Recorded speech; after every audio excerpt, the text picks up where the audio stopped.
Aujourd'hui, nous allons parler d'une histoire de hantise et d'affrontement avec des souvenirs du passé. Préparez-vous à frémir. C'est un témoignage de Clara B. Je m'appelle Clara B, j'ai 27 ans et je suis une passionnée de littérature d'horreur. En tant qu'écrivaine, je passe beaucoup de temps à réfléchir aux choses qui nous effraient réellement. C'est à cause de cette passion que j'ai commencé à croire qu'il y avait quelque chose de particulier dans la ville de Merlo, où j'ai vécu pendant 2 ans pour mes études à l'université.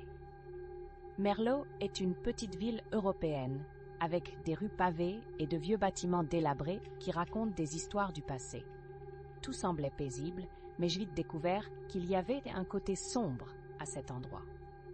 Je me souviens d'une nuit où j'étais seule dans mon petit appartement au 3e étage d'un vieil immeuble.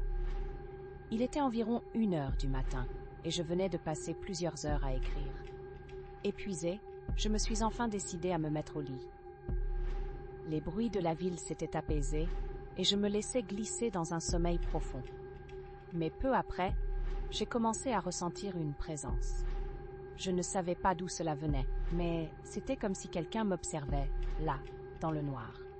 Je me suis réveillée en sursaut, le cœur battant. Les ombres dans ma chambre semblaient danser.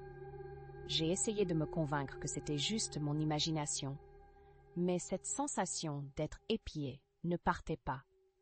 Chaque nuit suivante, je vivais la même chose. À chaque fois que je fermais les yeux, un frisson me traversait le corps. Je me suis mise à avoir peur de dormir. La situation a empiré lorsque je ne pouvais plus ignorer les bruits étranges. J'entendais des murmures dans la nuit, des chuchotements incompréhensibles, comme si les murs de mon appartement me parlaient.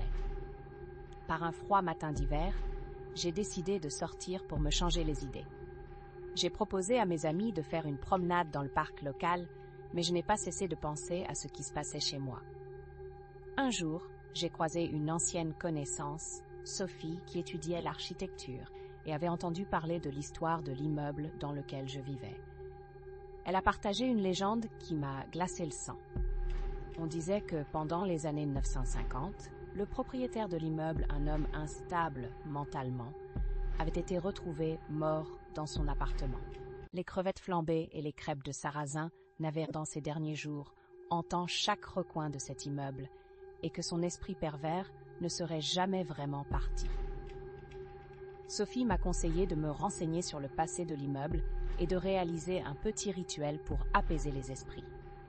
Dans ma tête, j'ai d'abord pensé que c'était ridicule, mais la peur qui me rongeait me poussait à envisager toutes les solutions. J'ai commencé mes recherches et j'ai découvert des articles sur des disparitions mystérieuses liées à cet immeuble. Ce n'était pas seulement moi qui ressentais cette présence. D'autres locataires avaient également rapporté des expériences similaires. Jour après jour, leur frustration s'était transformée en terreur. Une nuit, j'ai décidé d'affronter mes peurs. J'ai passé des heures à préparer un petit autel avec des bougies et des offrandes, espérant que cela pourrait apaiser l'esprit du défunt. Quand la nuit est tombée, j'ai commencé le rituel en récitant des prières pour la paix.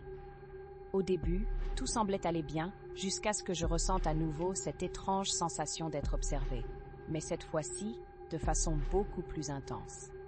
En fermant les yeux, j'ai entendu un souffle glacial, un murmure. « Reviens !» J'ai eu une peur bleue, et j'ai ouvert les yeux, découvrant une silhouette au bout de mon lit, juste à la limite de la lumière des bougies.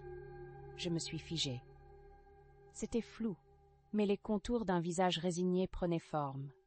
Un visage marqué par la douleur, avec des yeux vides mais empreints d'une tristesse infinie. J'ai murmuré quelques mots, mais la silhouette ne réagit pas. L'aura de l'entité m'enveloppa, me serrant comme les bras d'un amoureux mort. J'ai réalisé que ce n'était pas une menace, mais un appel à l'aide. C'est alors que j'ai compris que le décor de cet endroit n'était qu'une façade pour cacher quelque chose de bien plus troublant. L'esprit cherchait à être libéré de ce monde et j'étais peut-être la seule à pouvoir l'aider. Au moment, une vague de compassion m'a traversée et j'ai murmuré « Tu es libre ». Un silence pesant s'est ensuite installé dans la pièce.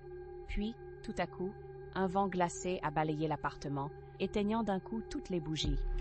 Je me suis retrouvée plongée dans l'obscurité. Puis, tout s'est calmé et je n'ai plus jamais ressenti cette présence. Les jours suivants, un sentiment de paix m'a envahi. Je pouvais à nouveau dormir sans craindre d'être observé. Ce jour-là, j'ai compris que parfois, les peurs qui nous hantent ont des histoires à raconter. J'ai appris que les esprits cherchent souvent la paix, même au prix de quelques frissons.